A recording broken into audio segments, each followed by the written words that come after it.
My paper, Adjuncting, the Epicenter of an American Culture War, contends that the lines of thought that have given rise to the widespread practice of adjuncting in academia, as well as the ideas that oppose the practice, were developed during the founding of the U.S.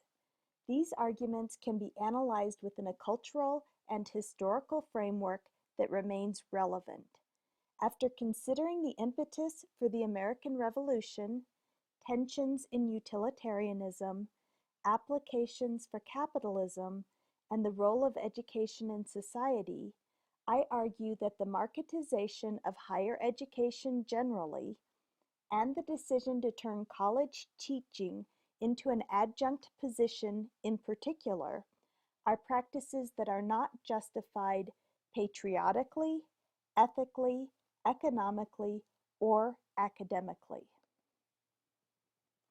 The marketization of higher education in the U.S. has been happening since the 70s. It includes running academic institutions according to a business model in which students are treated as consumers and instructors are considered to be service providers. To cut costs, administrators employ adjunct instructors. Adjunct instructors are low-paid contractors who receive no benefits and teach on a class-by-class basis. Currently, 76% of post-secondary teachers nationwide are adjuncts. Adjuncts earn a median pay of $2,700 per 3-credit-hour course, resulting in an average annual income of between $20,000 and $25,000. In this graph, provided by the U.S. House of Representatives Committee on Education and the Workforce, the two lines that are declining signify the numbers of full-time tenured faculty, which is right here, and full-time tenure-track faculty down here. The two lines that are fairly constant mark the grad student employees and the full-time non-tenure track faculty. And the line that is rapidly rising is that of part-time faculty. The U.S. was founded in opposition to the tyranny that occurs when power is concentrated, as it was in the hands of the English king against whom Americans revolted. The foundational values of the U.S. include justice and equality. The country was formed to offer people opportunities that are not available in societies with systemic injustices, like that of an entrenched class system. Since the founding of the U.S., its history has been one of challenging and overcoming injustices. It banned slavery, granted suffrage, ended segregation, implemented a minimum wage, passed the Americans with Disabilities Act, and is currently reconsidering its views on gay marriage. The U.S. is a country forged in a fight for justice.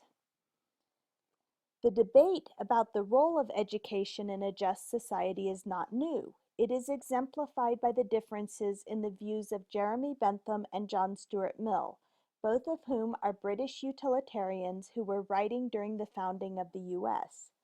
Utilitarians hold that we should strive to promote the greatest happiness for the greatest number of those who are affected.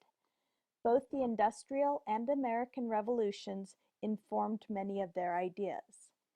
When it comes to education, they have fundamentally different views of what constitutes the good.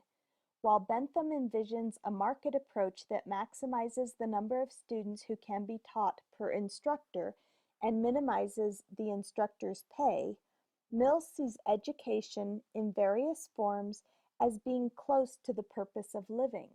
Mill pictures a society in which the society provides for everyone's basic needs and in which people are encouraged to develop their talents and proclivities. What accounts for this extreme difference in their visions? Bentham counts pleasures equally when calculating the greatest happiness, while Mill privileges what he calls the higher pleasures. Higher pleasures are often frustrating, even though they lead to a richer experience of life. For example, attending a philosophy conference may be considered to be a higher pleasure. A market system imagines that we spend money rationally to reflect our best interests. It treats all expenditures equally in the way that Bentham treats all pleasures equally. But sometimes we buy ice cream instead of salad, even though we do not think that ice cream serves our best interests to a degree greater than does salad. An educational system encourages people to spend time cultivating skills and talents that may be challenging. It privileges certain undertakings that require discipline and focus in the way that Mill privileges some pleasures. Unregulated markets behave in ways that mimic unregulated governments. They tend toward tyranny. The idea that market values can account for all value is misguided. Neither markets nor governments on their own embody justice. Yet the extent to which justice is present in markets and government is the extent to which they thrive. Over the long term, exploitation does not result in prosperity because trade depends on the establishment of mutually beneficial relationships. Building effective, stable trade relationships rests on an appreciation of justice. Markets require cooperation. Trade and investment depend on mutual trust. Even labor relations are most effective when the laborers willingly agree to the mission of the enterprise and feel justly compensated for their contribution to it.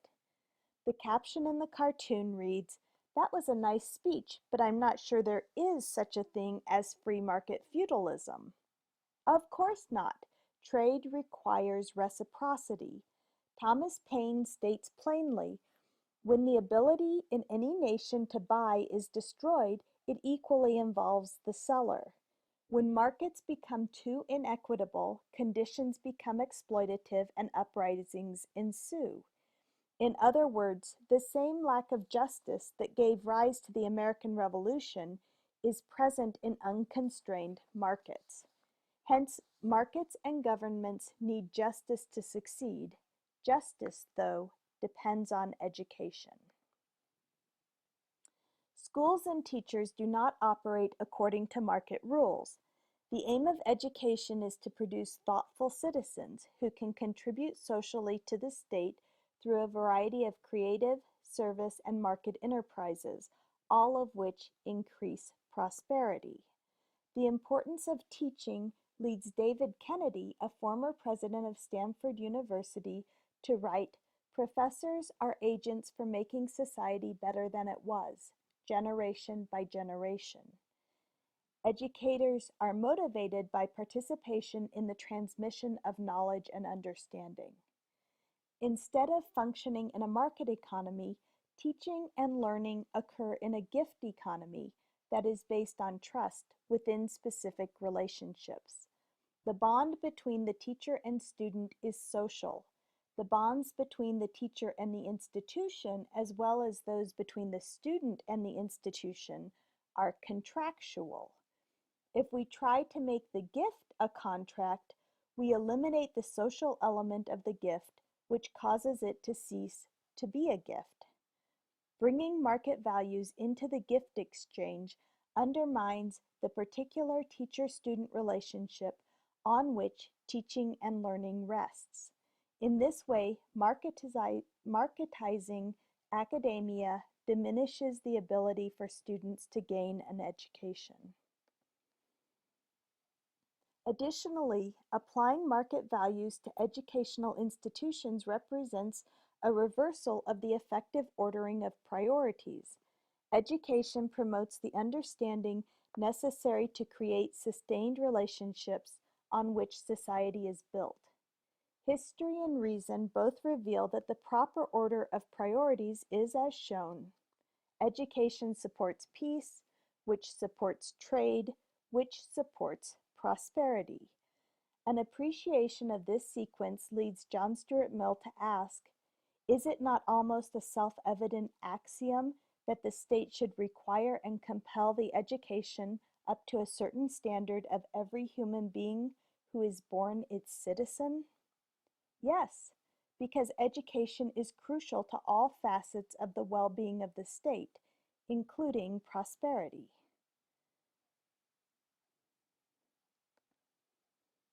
In conclusion, incorporating market values into educational systems is penny wise but pound foolish. It fails to appreciate the role that encouraging the cultivation of higher values has in respecting individuals, growing creativity and innovation, and supporting the American dream.